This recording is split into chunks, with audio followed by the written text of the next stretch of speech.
Welcome to Lead and Follow, a podcast that explores how great collaboration actually happens.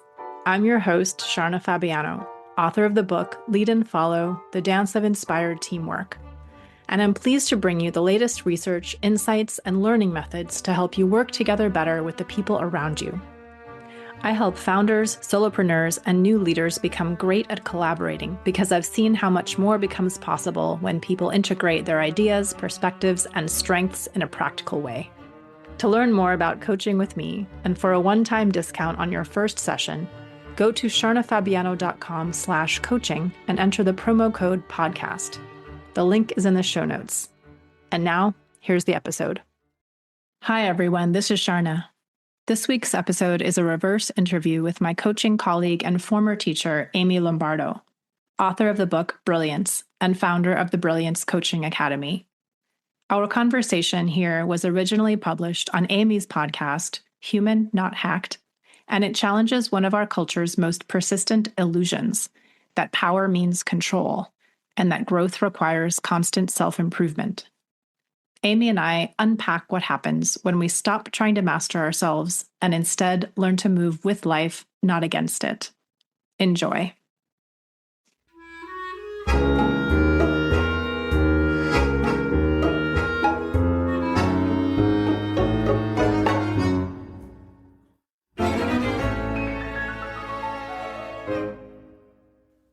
Hello, everyone. Welcome to Human Not Hacked. I am so thrilled and excited because we have our first guest episode today, and it is one of the people I am so excited to have is a dear friend, a colleague, an inspiration, and so much more. It's my dear friend, Sharna Fabiano. She is a world-renowned tango artist and instructor, an author, a coach, and a fine artist. She's a student and a teacher of the in-between. She's a connoisseur of holding both, of living in the tension between opposites and finding beauty there. She holds a rare blend of wisdom and integrity, and I deeply value her for the way she brings consciousness into spaces that so often prize performance over presence. I asked Sharna here today because I wanted to talk about the dance between leading and following, the co-creating a new relationship between power and partnership. She plays in the coaching space in a lot of ways, but one of the ways she's really revolutionizing leadership development is through her work on leadership and followership, especially in the workplace where power and control tend to dominate. Together, Sharna and I are going to unpack some of the self-help myths that show up in leadership development and explore what it looks like to reclaim our humanity in how we lead, how we follow, and how we collaborate. I've also invited her here today because she's a fellow pilgrim on the path. She is someone who has detoxed from the self-help misfires that can cause harm, and she models what it means to me to walk with humility and awareness. She's also an alum of the Brilliance Coaching Academy, so we'll have a little bit of time to talk about her experience there too. Sharna, welcome. I am so happy you're here. Thank you for that extraordinary introduction, Amy. It's my honor and pleasure to talk with you. It's always a treat. I feel like we should just have our cups of tea here and snuggling up on the couch. We're like we used to see each other more frequently when we lived in the same state. But I'm thrilled to be here virtually with you as well. There's so much I could talk about with you, but I really want to give our audience a chance to experience some of your brilliance in the space of leadership and followership. And for folks who don't know, you wrote a book called Lead and Follow. And I'd love it if you could tell us a little bit about what inspired that book and what conversations you wanted to start with that work. Absolutely. I think the title Lead and Follow really says it all for me. That's the heart of my life path here through dance and coaching and almost everything I've explored. What inspired the book was, in a practical sense, an unexpected conversation. And this is very on brand for me because I just believe that everything amazing in life happens in conversation in between people. So it was a moment of spontaneous lead and follow, if you will. I was teaching a drop-in tango class in a cafe in Washington, D.C. back in 2008. And a new student walked in, as they often do. This was a casual public class. And at the end, he came over to introduce himself. He said, "My name is Ira Shalif, and my life's work is teaching people about followership." How amazing. I've never heard anyone say that before. But then he said, "I've learned more in an hour in this tango class about leading and following than most people learn in their entire career." Now, this is the man who has written books about followership, has spoken to government agencies, has spoken with army organizations. He's devoted 30 years to teaching about power and the relationship of followers in particular with their leaders. So for him to say that just floored me. I just didn't know what to say. But he stayed and he really pressed me on it. And he said, "You need to write about this. There's something in tango, in this partnership, that is of benefit to people, could be of benefit to people everywhere." And so that began a long friendship. And a few years later, I did start to write about leading and following as I understand it somatically in my body as a dancer and as a dance teacher. And I knew it was special, but in writing about it, I discovered just how special that relationship is and how much this dance does have to teach about interdependence, about balancing leading and following roles, about fluidity of leading and following. And it's a very different way of working together or conceptualizing working together than is typically handed down to us in our work lives. So to answer your other question, in publishing the book, I really wanted to introduce a way of thinking about working together, interdependence, a non-hierarchical way of relating to people, no matter what their title is, right? There's your title, but then there's what you do every day, how you show up with the person in front of you. And I wanted to bring that to people who will never dance, right? Who'll never find themselves in a dance class, so that they had access to that way of thinking and relating. I love that. There's so much I love about that it's an idea that has informed your own process, but also something that's been a thread to follow through all the different forms of your work. It still keeps showing up, and it really highlights that part of you that is the bridge between and the paradox holder for people to see the nuances and the complexity rather than just make things very binary, leader, follower. But let's look at a bigger contextual picture of interdependence. And I know that when you do this kind of work, you've had to really go up against some misconceptions about followership and what it means. And you even get resistance to that idea because you just go on LinkedIn or anything, you see a million leadership development trainings, but this word followership and this concept followership really gets lost or gets looked at negatively. Can you share how you understand the power and possibility inside the concept of followership? Yeah, there is a lot of resistance to that. And I think for good reason. We've been programmed for decades and decades, maybe centuries, right, to see the leader, which in some ways is a proxy for the man, right, to be powerful, right? And for the person who's the follower or the woman or the underneath person to be not powerful. And that's very deep in all of us, right? It's very deep in all of us. And so just the word follower makes people uncomfortable. There's a community that I work with that has followership conferences, and they're always bringing tools and stories and ways of introducing this concept to disarm people. So there are a lot of people thinking about it because it's important. And the reason it's important is that you can't lead if no one's following you, right? You can't. The two are inseparable, yin and yang. And the dance metaphor for me is really useful because it's very obvious. If you look at a dance partnership, it's not about one person, it's about two people. And they're both doing different complementary roles. And when they do those, then you get beauty and you get amazing things. You get a beautiful dance. So yeah, the challenge that I notice is it's really an embodied one, right? It's like you hear the word leadership and you have this strong felt sense of power and control and superiority sometimes and success, right? And goodness. So when you say then the word follower, right, people have a felt sense of being like out of control or out of power, and that's scary. But the binary, as you said, is really false, right? That's not really what happens when work is going well. If you think of a good conversation, if you think of a great team meeting, if you think of a great project flow, it's not true that one person is in charge and everybody else is just doing what they're told. That is not what's happening when things go well.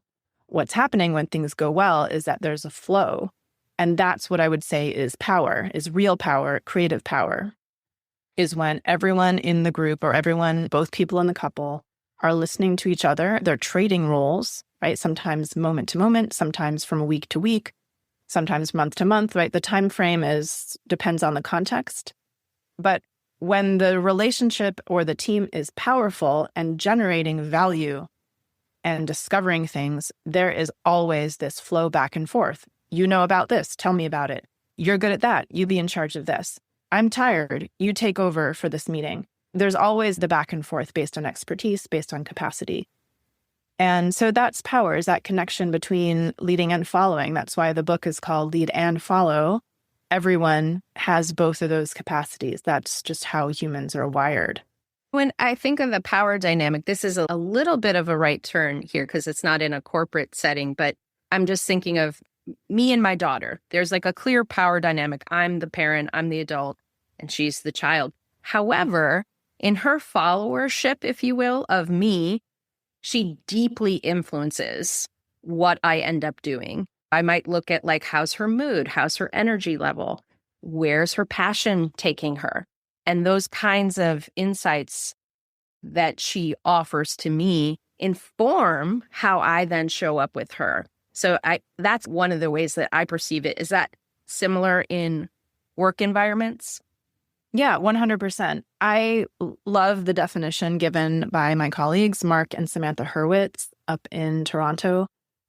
They say leading is setting the frame, right? As the parent, you would set the framework, set the boundaries, set the agenda for the day with your child. And following is creating within the frame. If you're actively following, you're going to create and contribute to whatever the frame is. We're going to the park today. Okay, when we're there, I'm going to play on the swing. I'm going to do this. I'm going to ask for what I want. I'm going to say no sometimes. And so absolutely, the point is that followership, when it's done well, is influencing the leader. That's the whole point of creating in the frame, in a meeting, say, in the workplace. You don't want, if you're the director, if you're good at your job, you don't want 10 people sitting around the table just waiting for you to tell them what to do. That's exhausting and it's not productive and it's not creative.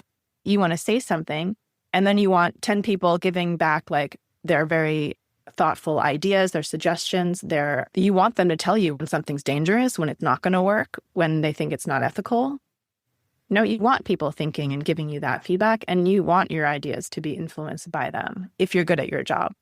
And when we start to see, just even become more aware, because I think some of us aren't even aware of followership as an entity or a force in the space, but when we start to see it, what are some of the, if you had to define for people, like what are some of the strengths of followership? What comes to mind for you when you think of it that way? I think one of the ways I think about this first is you have a different perspective when you are in the following role. You think of a theater director and an actor on the stage, right? If you're the director, you're in the audience and you're seeing like the whole picture, you're seeing the design through time of the show. If you're the actor, you're in the scene, right? You're seeing what's happening between you and your performing partners. You're feeling what you're feeling in the moment. You're sensing the audience.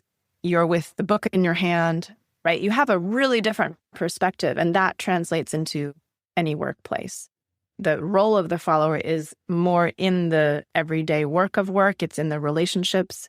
It's in the what's happening with the code. What's the problems coming up now with this machinery? Like you have the on the ground everyday experience, and you have knowledge there of that you need to share with someone who's not there, who's seeing more of the bigger picture through time plan, the intended outcomes, so to speak. So they're two like really different perspectives that need each other. And so that's the first strength, is just like the perspective you have and your ability then to articulate it to the person outside or holding the bigger frame.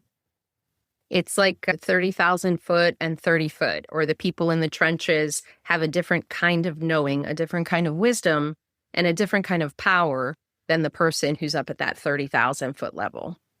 Yeah, exactly. And this is why many military organizations are embracing followership and distributing decision-making power further down their chain, because they've realized it's more effective. It does not work for the person sitting a continent away to make a decision for the 10 people who are in the trenches literally, or who are seeing the battle in front of them. So the military actually has been one of the biggest advocates for followership, because they realize it's a life or death thing. The British Army actually wrote a followership note a couple of years ago, including in the doctrine, because they decided it was so important for their service members. Wow, the possibilities of that are really exciting, to empower and give agency at that level of followership that maybe traditional binary models didn't account for. So I think it's so fascinating. I think this is where I want to intersect it with some of the self-help stuff, particularly as it relates to leadership development. Because I think in order for us to really embrace and understand and start to bring into this buy-in, or bring in this concept of followership into our consciousness, we need to break down some of the typical ways we think about leadership. And I'm wondering, from your perspective in this work, what are some of the self-improvement myths, especially around leadership, that you're calling out in your work? I think one of the big ones, I mean, for me personally, but also one I just see everywhere, is this myth that leaders need to just always know everything, perfect themselves, not have any flaws, always do the right thing, be totally organized, know everything all the time, have all the answers. That's impossible, right? No human can do that. And the attempt to do that is also destructive, right? It short circuits connection. It makes collaboration and teamwork really difficult, because you're training people not to help you. It closes you off from learning. You're limiting your own capacity, right? When you buy into that myth, if you're in a leadership role, right? And if you struggle to just take all the trainings and have all the answers and always be on and never be disturbed emotionally, right? So you're trying not to be human. And in that effort, you end up performing poorly, right? Because you're not actually tapping the power of the group of people you're working with. Yeah, I agree with that. And I feel like there's also a myth where, I know for me, the way I understand it, maybe I'm not in a traditional leadership role, but I'm often in leading positions. And I think there used to be something I would get tripped up with where, oh, I have to have all the boxes checked. I have to do X, Y, Z before I'm quote unquote ready to lead. And it would just put this enormous amount of pressure on me that would actually divorce me from my humanity. Like I'd put on a hat, if you will, or a role that this is what a leader looked like, when in actuality, the very thing that would help me lead well is to just show up in my humanity. Does that make sense? 100%. Yeah, 100%. Yeah. And I think there's also, this weaves into myths about productivity. Leadership looks like bottom line results. Where's the results? Also, as you said, the perfecting. But also, I liked the one you touched on it. I wonder if you could speak a little bit more to leaders are always thought to be calm and objective and like regulated in the moment. Can you tell us a little bit more about that, and how do we break down that myth a little bit more? I think that reminds me of the theme of interdependence again, right? Because if I'm expecting myself as the leader to be constantly, continually, always the one who's regulated, who's calm, who's undisturbed, right? First of all, I'm telling myself, like, not okay to express emotions or really have strong emotions. But then training everyone around me to look to me to regulate them. Right. And that then is a recipe for burnout. Right. And I've done that for sure myself. in teaching and both in teaching and in organizing is this is something I'm learning more recently as I'm returning to teaching dance and I'm not saying you come in as a leader and let yourself fall apart every day. That's the opposite extreme, right? But being honest with where you're at and letting other people be where they're at, that opens up more of this reciprocity, more of the sense of we're interdependent, we're both humans, we both are imperfect, and we can both carry each other and fill in for each other. And that's not about setting the frame or working in the frame, right? I can set the frame as a leader and say, this is the agenda. I can come in and say, it's been a tough day for me, a little low on sleep. I'm committed to this project we're on. I'm asking you for your grace and for your support as we move through this session together today.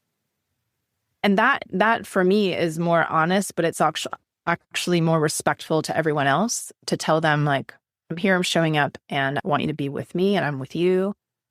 And then we can work together. I used to run my tango school and events as if I had no feelings and was like always on and didn't need anything, right, from anyone, both logistically or emotionally. And I burned out on that. And this past year, I've been running a very new, right, tango community. And I would even say, I'm going to take that back and say, I'm not actually running it, right? I'm creating it. I'm co-creating it with 20 other people. And they're doing a lot of work for it. We're doing this as collaborators, as friends. And it's so much both easier for me. Like, I don't feel overextended. I feel energized by the project. It's a better project, right? It's more sustainable. It's growing. It's more healthy, I think, than had I tried to do it on my own. It's more creative. It's more interesting to me. Like, it's more diverse.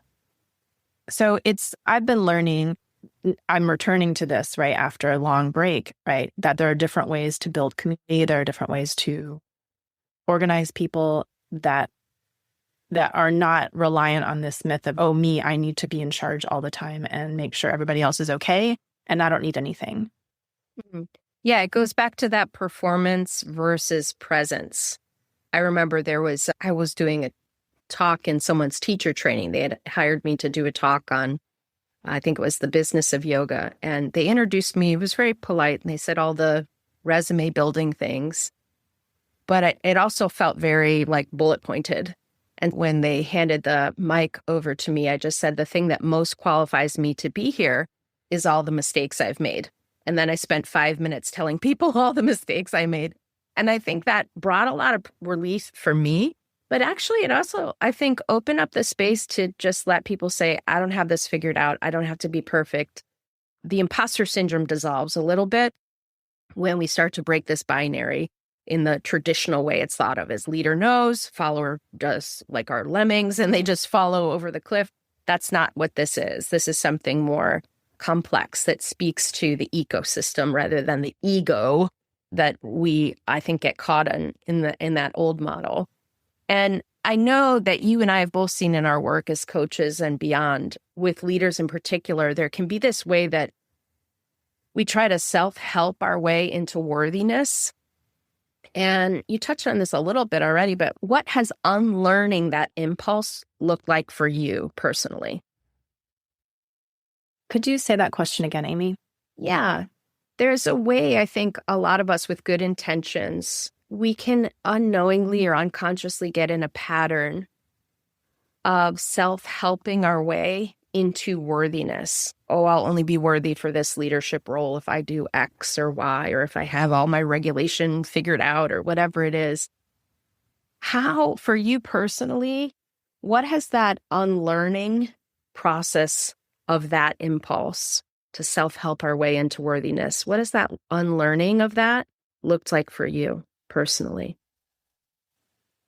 The first thing that's coming to mind is that it's allowed me to do more things.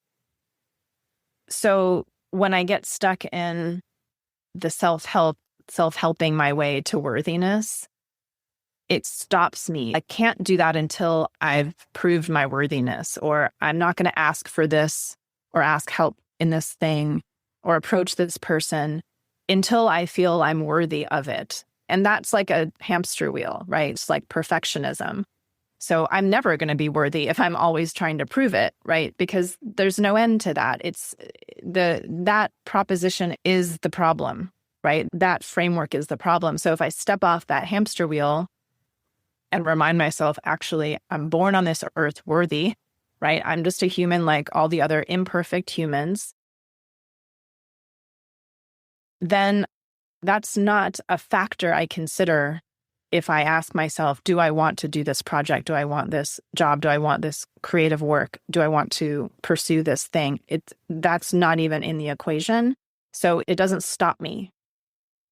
So instead of by myself struggling, trying to self-help my way to worthiness before I can have the tango event, or before I can do the painting, or before I can offer the workshop, or before I can whatever, the question is different. The question is, what kind of support do I need to do the thing? And that's a really different question, right? That's a creative question. Then there's like permissioning given to ask for help, to learn new things, to try before I know how it's going to go out, to try before I know how it's going to play out.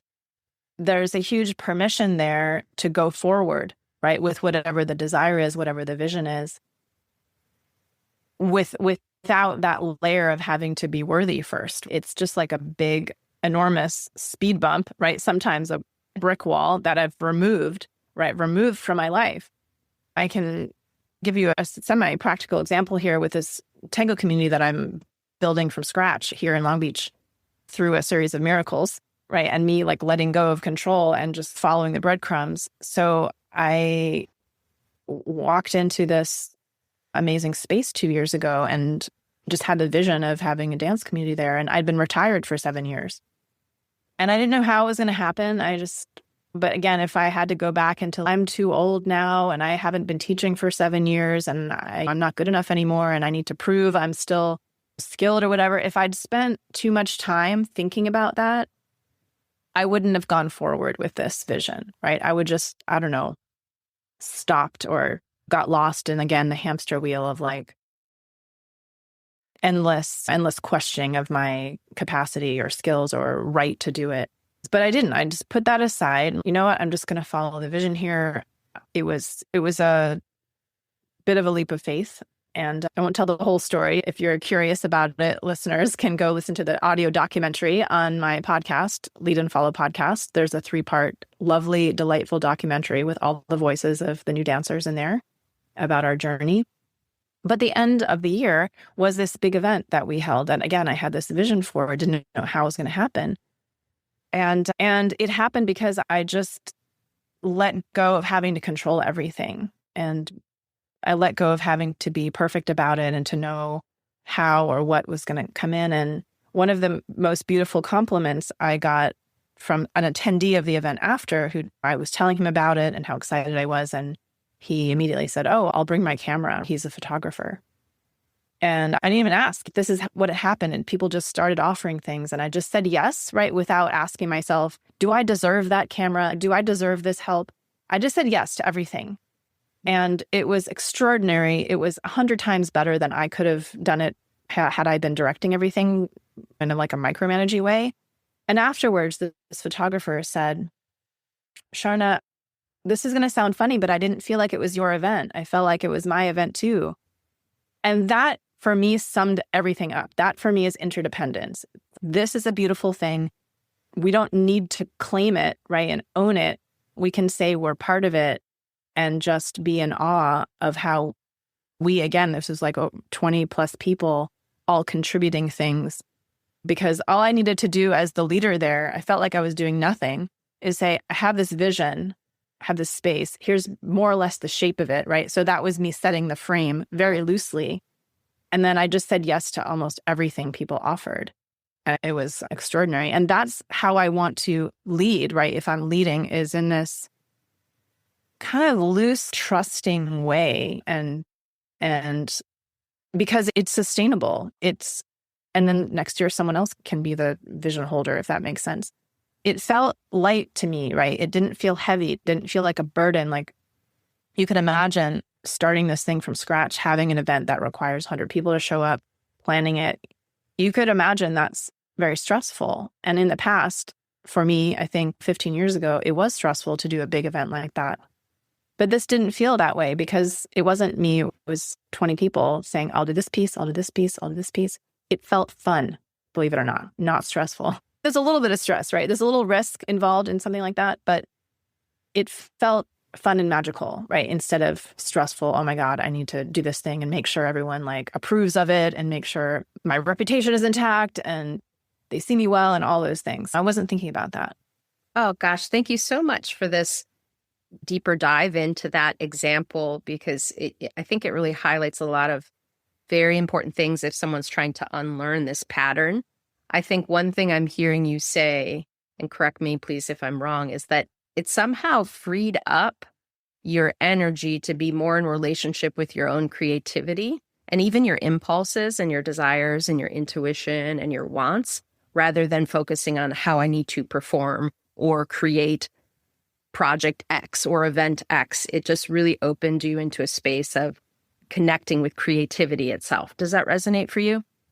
Yeah, absolutely. And I would even go further and say just to connect me with everyone's creativity. Like I asked one of our members to do the decorations because she has a gift in that and she's another artist. And I just invited her whatever she wanted. And I invited another painter that I was drawn to come and show his work. And he said, yes. Right. And then the DJ had an idea and someone offered the sound system. I'm like, yes. So it felt like it opened my creativity because I have the training as like the theater director, the dance choreographer, to that part of my brain was like, yes, put this there. But then also everyone else's, right? I wasn't blocking or trying to control what they were doing. I was just, someone made cocktails and it was extraordinary, like unleashed their creativity. They were incredible. They were works of art. And I think unleashed mine and everyone's, right? Just general creativity in the whole process and things people wanted to do and that helped them come alive too. Yeah. And this is, of course, a creative project, right? But I think those principles can be applied in any group, in any context. That is my belief. Agreed. The other thing I noticed was you had even said the word trust, that this saying yes to all the things and letting go of the control allowed there to be also a new relationship for you with trust. And particularly something that I think is important to maybe say out loud is that when we decide to show up in this different way, it's not like a light switch. Oh, it's a Thursday morning. I woke up. I decided I'm just going to go with the flow. It's, at least in my experience, tell me what yours has been like, if you don't mind. It has been a recommitting to that presence in the moment and the listening within to see what feels like an impulse that is aligned. I have to do that continually throughout the day to make choices that feel different than the old self-help to worthiness way. And you had mentioned going into this space a long time ago and that you gave yourself that germination period for it to come to fruition. I'd love to hear your thoughts on that aspect of this, that it's not like a flipping of a switch. It's definitely not a flipping of a switch. It's like you said, for me, I experience it similarly. Like it's a choice that you make to be in a certain state versus a different state. So I would maybe, this is not the best word, but in shorthand, label it, do I want to be in the more of a control state where I'm coming more like from my head and from my need to either be in charge or control all the elements or know the outcome? Or do I want to be in a state where I'm more embodied, more making choices from not, of course, my brain is still functional, but my brain, my heart, my body feel congruent? And do I want to use that as a guide and trust that this decision made in that integrated state will then bring me to the next decision and the next one? And I think for me, letting go of a lot of needing to control the outcome, which is something that took from the Brilliance training, just to wrap my experience of that back in. And over the past however many years since then kept returning to that.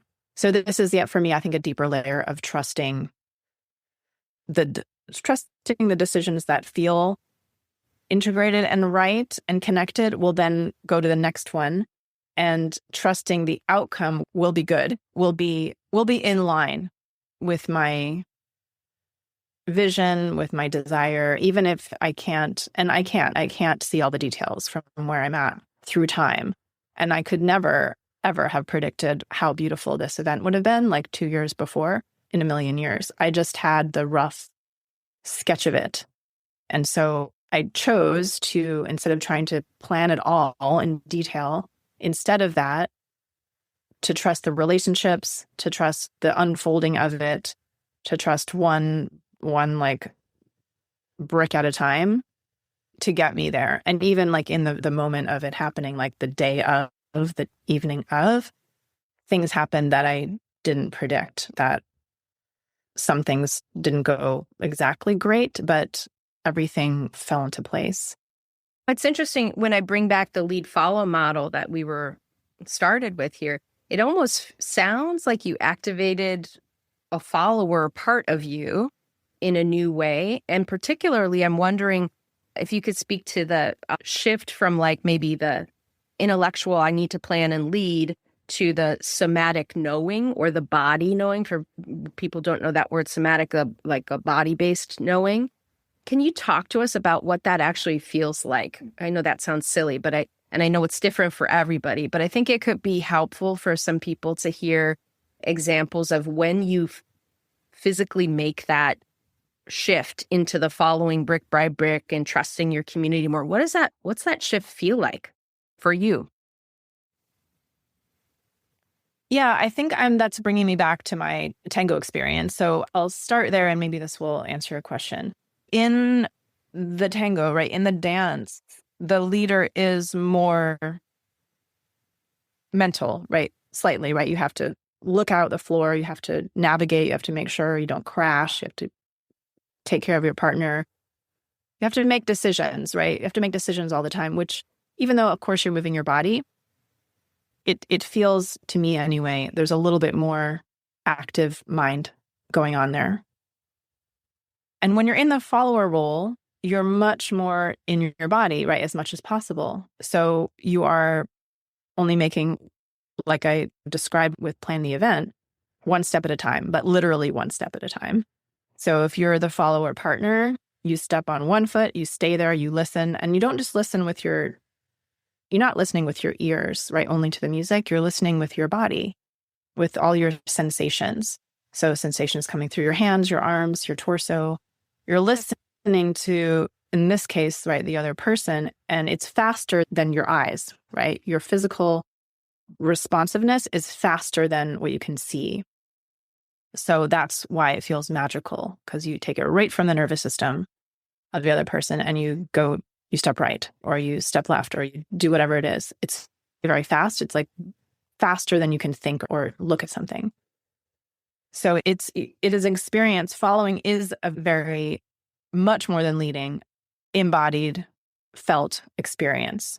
And your body is the intelligence, right? I would say it's a physical intelligence that you're accessing and refining when you do that training.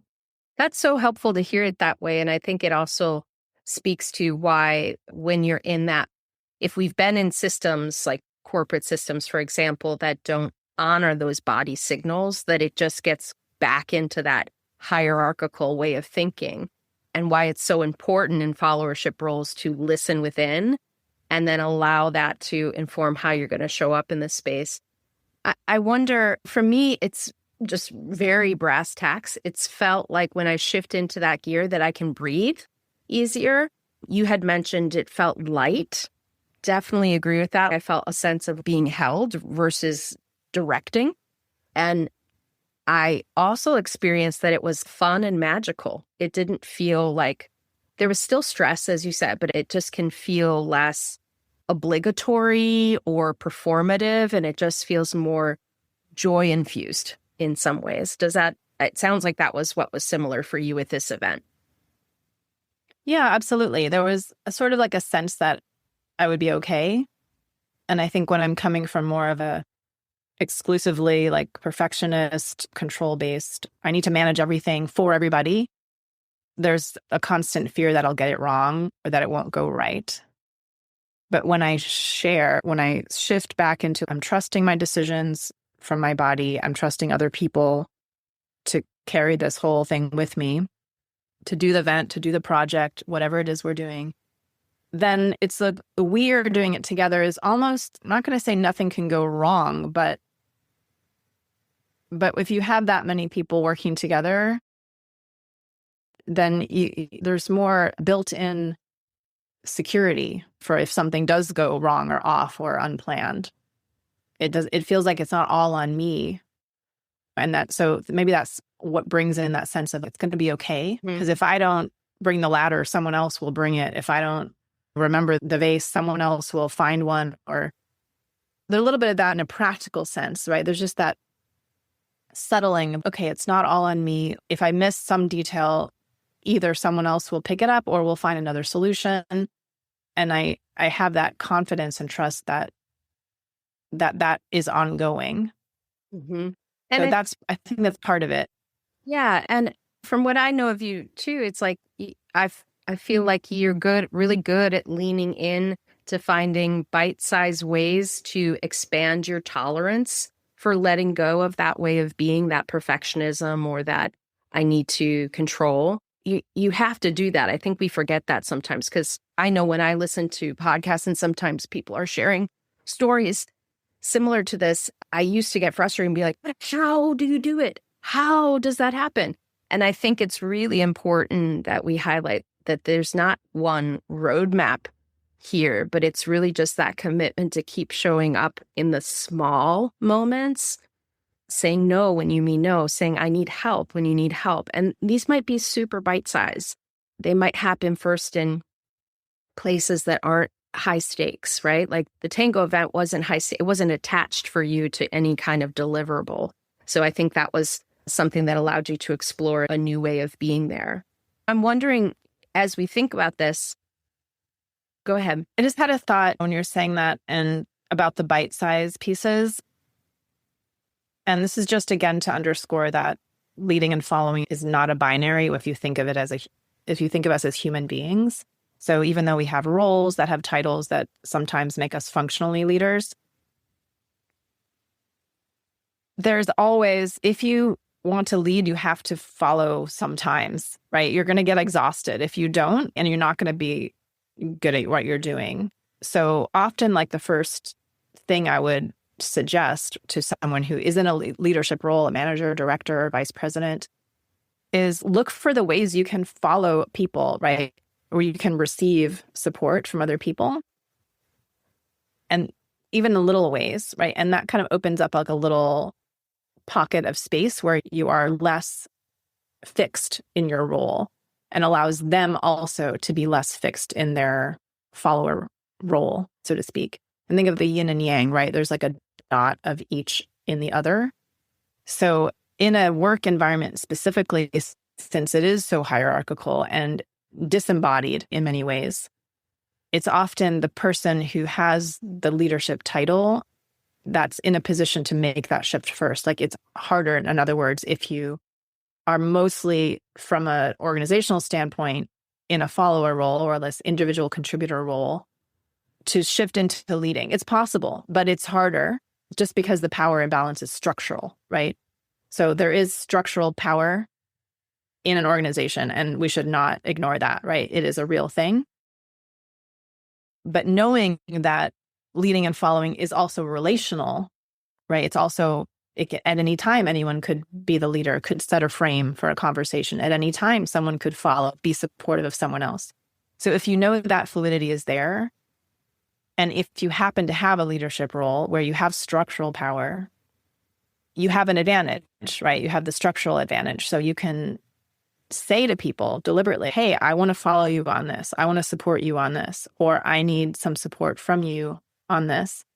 And you can start to shift into that slightly more fluid state which then makes it safe for other people to do it. I love that very practical example for people in leadership roles to just say, hey, I want to follow you on this, because I think it also helps us break down these weird understandings of even like resiliency, or in the workplace means being utterly self-reliant and then going home and doing bubble baths or meditation or whatever. And it's like, there's a resiliency that comes when we relate in different ways, in more human ways in these spaces. And I'm hearing that example that you offered as a win-win, because the leader gets a reprieve and the follower gets a moment to shine and to activate a level of agency that maybe they don't typically get to act on. Yeah. And that's important too. Like, passive is also a burnout situation, right? So if you're mostly follower role and you're just passive, that's also a burnout risk, right? You need to be active, right? It's like we need balance, right? So you need to express yourself and be active and sometimes hold a frame. That's healthy. Right. And sometimes it's just these little conversations that in the workplace, that one question or that one invitation that can literally change the entire team dynamic. And I think that's another bite-sized thing is just, my kid has this book called The What If Monster. And you see this little kid going through and it's, what if this bad thing happens? What if I jump in the pool and everyone laughs at me? What if I miss the ball and everyone thinks I'm bad at sports? And then in the middle of the book, it shifts to, what if I'm really good at this? What if something fun happens? What if the whole team cheers and we win the championship? And it's just that little. So if there is a switch, I think it's that switch in the moment to like, what are you going to let your perspective be? And I think that can be so much more powerful than people realize. I wonder, we've talked a lot. I feel like we could go really deep into this, and we probably could have you back for multiple podcasts, and probably will, because there's much to learn in this space. But I'd love to hear from you, like right now for you in your current work, because you do coaching, the tango's coming back into your space as well, teaching, art creation, and even writing. What's feeling most alive or emergent for you right now? What's really lighting you up right now in your work? I mentioned it earlier, but I'll say again, this little documentary that I made, because there are so many hidden gems in there. Maybe not hidden. There's so many gems in there about collaboration, connection, discovery, what happens when people come together around something they care about, that are really inspiring. It was inspiring to me to make the documentary because I got to talk to everyone and ask them for their perspective and their learnings. And so even if you're not a dancer, it's a really delightful story. And it was my first time making an audio documentary of anything. And so I discovered that's something I like to do, right? To collect insights from other people and put them together. It activated my choreographer brain, right? To assemble that through time using sound instead of movement, obviously. But it's been a transformation for me to go back to tango and kind of rediscover myself in it and do it in this different way that feels more interdependent, sustainable, energizing, and just get back a part of myself that I thought I lost. It's been a gift. So that feels alive for me, and that there's still a lot of lessons there I'm squeezing out of it. Oh gosh, I can't wait to listen to that. We're going to include it in the show notes so people get an experience of that, because it also sounds to me like you've collected a way or created a way for people to go on an experience of sitting in the different perspectives and seeing that reality from multiple viewpoints at once. And that can be so powerful and translatable to any variety of situations, even if they're not involved in dance. So I will definitely be including that in the show notes. I've known you, I don't even know how long I've known you. I feel like it's probably 15 years, probably more than that. A long time. We've known each other a long time. And I've got to see the beauty of your journey, like literally from the beginning of watching you perform on stage to where you are now. And a part of your journey has been being part of the Brilliance Coaching Academy. And I'd love to have a moment here to just give you the floor to express what that experience was like for you in terms of influencing how you hold space for yourself, for your clients, how you show up in the way that you do the work you do. so much I got from that training. I would say it really changed. It changed me completely in many ways. I'm still me, but that training was one thing that was very powerful about it was it made me more compassionate with myself. And that sounds a bit cliche, but it really isn't. I think the self-compassion is a doorway, right? It's like a threshold that it releases old patterning, it releases hesitation, it releases shame. It's incredibly powerful. And there's a reason that thousands of years traditions foreground compassion, right? Many traditions, spiritual traditions around the world, foreground compassion for a reason. So that the fact that was baked in to the practitioner training, right, in the Brilliance program was very powerful. It also gave me this just certainty about the possibility of change, which is such a huge barrier for so many of us, right? We're like, oh, this thing that's plagued me my whole life, it'll never change. It's just a limitation I need to accept. That's not true. It might take a while, right? Might take softness, right? And patience, but change is possible. Change is always possible. And then the last thing I think that's coming to mind, as I mentioned it, I think earlier, is this comfort with not knowing the answer or the outcome.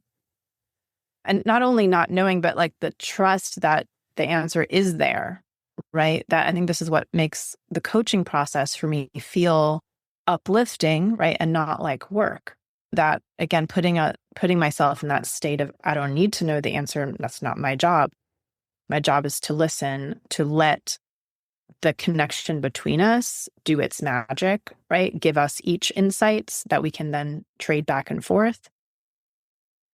And the answer comes from there, right? The answer comes from that loop of leading and following, of coach-client, of open trust, right? Inviting in the wisdom from the body.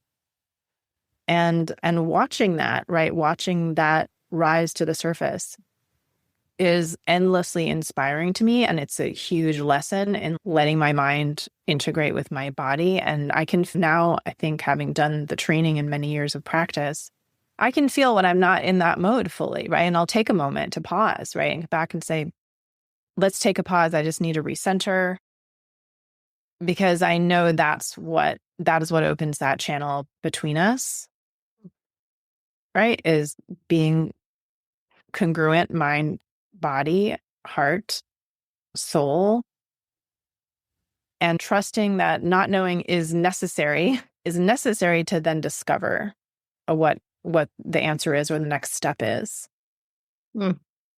Thank you for that perspective. I'm wondering, I remember actually have them hanging on my wall. I have 3 beautiful works of art on my wall that you created. And I know that in the training, that was something that was very surprising for you, is all of a sudden you started painting. What was that like? Tell us a little bit about how that emerged, because this is a coach training and all of a sudden you found yourself doing art, and it's profound art. Can you tell us a little bit more about how that emerged and what that's meant for you since the training has completed? Yeah, that's an amazing story. I actually remember the moment I was doing this exercise with another member of the cohort. I don't remember the exact exercise, but I do remember I had reconnected with this desire to paint, right? To do visual art, which I had, I guess, forgotten or disowned or buried or just shut down. And I'm like, yeah, I actually have that desire. And my partner in that exercise said, Sharna, how much money can you spend comfortably on art supplies? If I'm going to send you to an art supply store, how much money feels safe? And I just finished graduate school and I said $10. That was all I could do. And she said, go spend $10 at an art supply store. And I did it, right? Because I'm in the training. We're supposed to try things. It came out of the session. I went and I just made color collages on paper. I bought a cheap sketchbook and a very cheap set of oil pastels. And I just covered the paper with colors every day for, I think it was like 3 or 4 weeks. And I just had this art journal, and it was just for me. It was like, I'm just doing this as a practice to honor the desire to make something visual, right, on the paper. And that was like, I don't know, I think 2017 is when we finished the training, 16, 17. And in doing that, I bought another set of oil pastels, and then I bought some watercolors, and I walked my way into this world. And in a time in my life, I couldn't dance for various reasons. Like, I didn't have dance in my life anymore. It became the creative practice, right, that sustained me psychically, emotionally, but then also produced. I had no idea I could produce this kind of artwork. Like, it was a whole other thing I could give to the world, which I just didn't know it was in me. And and so I've been painting since then, 8 years, 9 years. Yeah. And my paintings have found their way into many homes. And I even have paintings now in a hospital. Yeah. And art as business is this whole other thing. So I'm not talking about that, but just me being able to create and share in this way has been a really significant joy in my life. And the pieces that I have, there's something whenever I walk past them and I get to look at them, there's something, it taps into something in me. It feels very meditative. They feel like gateways into a deeper conversation for me about my own relationship with creativity. And I've loved watching how you blend it with your coaching works. It's just been a real joy to see that part of you come to fruition. I want to ask one more question about the training. If there's someone out there listening who's like, coach training, is that me? If there's something that you think people who might be considering taking this training, if there's something you think would be useful for them to know as they contemplate if this is the right fit for them. Yeah, it's a very individual choice, right? Here's what I'll say that I think for me differentiates this training from a lot of others, because there's a lot of coach trainings out there, different kinds of trainings. This training integrates internal and external work. And that's something that is really essential for any kind of change, right? Whether it's a professional change, a creative change, a personal relationship change. It's baked into this process that everything external, right? If I'm going to make a to-do list or go have a meeting or call that person, there's an internal component that if I'm not doing the external thing, there's an internal component that also needs to be addressed, welcomed, understood, integrated. And that's what creates forward momentum, forward movement. That's what frees our energy. And so, like, for me, I still use that as a guideline, right? If I'm not doing something, I'm like, why am I not doing it? Let me address what's inside so that I'm matching, right? My internal state is matching my external action. And I've compared notes actually with many other coaches now who are trained differently. Some of my clients are coaches from other systems. And that's one of their consistent comments to me, right? Because of the Brilliance training, is that I'm able to shift between internal and external based on their needs, right? Some clients need more of the external, some more internal, some need both. But I have that facility because of the Brilliance training, and it's not in all coaching systems. That's super helpful. Thank you for that perspective. As we close up, I'm wondering if because we went a lot of different places with our conversation today, if there was one small takeaway or reminder from our conversation, something that our listeners could carry into their own dance of leading and following in their life, what would that be? I think I'm going to sound like a broken record, Amy, but I think it's just where I'm at in my life and also what I'm seeing in the world. And everyone I'm talking to is paralyzed by anxiety because we don't know what's going to happen, especially here in the US, but also outside. I was in Berlin a few months ago, and they have the same kind of collective anxiety of what is happening, right, in the world, what is happening with our governments, what's happening with our technology, what's happening with our economics, our food systems. So the one thing I think I would encourage folks to embrace is that we can't control the outcome. In our own lives and in the world at large, we have influence. But for me, when I get paralyzed, it's usually because I'm trying to control the outcome. And then I realize, okay, I can't control the outcome. What I can control and influence is the next step that I'm taking. And I can take the next step that's aligned with my values, that makes my mind and my body align. I can check that and then go forward knowing that I'm integrated. And it frees me up, right? So for me, that tendency to want to control the outcome or the anxiety about it is paralyzing. And I get out of paralysis by reminding myself, I have some influence, but I need to let go of the ultimate outcome. I love that.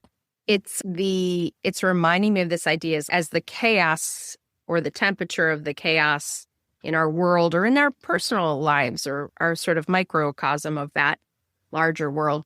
As the chaos goes up and there's high uncertainty, double down in having clarity of your values, not certainty of what's going to happen, because we never have control over that. But if I have clarity on my values, I will figure out step by step how to walk through the high uncertainty around me. That's what I'm hearing you share here, and I echo it 100%. I don't think it's so much a broken record. I think it needs to be spoken, because there's a way that this thought could isolate us into thinking that we're the only ones feeling these ways. Yeah. And then stay connected with other people. That's another huge thing for me right now, is just stay connected with other people. And I'm excited to collaborate with you, Amy, in 2026 on the Brilliance training. Yes, indeed. For those of you who don't know, Sharna is going to be one of our guest teachers in the cohort for 2026. And I'm just wanting to close by offering deep gratitude for you for the way you role model humility and grace and presence and embodiment in a world where those are few and far between in a lot of spaces. And I just am a big fan of you and your work, and will continue to be. I'm very grateful you took the time to be with our community today, and I wish you blessings for the new year ahead. Likewise, Amy, thank you so much. You have been listening to the Lead and Follow podcast. Special thanks to Glover Gill for composing our music, and a huge thank you to all of you who support the show. It really means a lot. If you enjoyed this episode, please share it with a friend or consider joining the Lead and Follow fan club for as little as $3 a month. There's a link at the bottom of the show notes.